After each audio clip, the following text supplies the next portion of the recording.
يا عمي تبين يعني بالدليل القطعي، مش المشكلة بالبلد، ولا مشكلة بشهادتك ولا بحرفتك ولا بأي شيء. مشكلة يا أخي إنه أنت حظك خرا، بس هي كل القصة. ما في شيء يعني. لا تتبحر كثير، لا تفكر كثير إنه يعني لو سافرت إنه لا خليني غير مثلا مهنتي، حرفتي، شهادتي، بركي بصير مثلا انتربرنور، يعني رواد اعمال لا تقرفوا. اخي مو هون المشكله.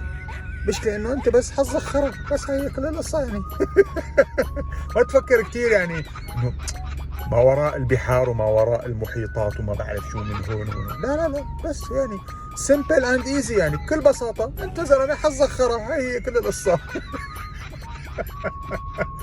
يلا، الله يجيرنا من شي مصيبه، الله يجيرنا من شي كارثه، الله يستر. حروب وكوارث وامراض وشتاء. عود لحق، عود لحق على كل هالاكل الهوا. حسبي الله ونعم الوكيل. يلا بعين الله، تصبحوا على خير، روحوا انضبوا.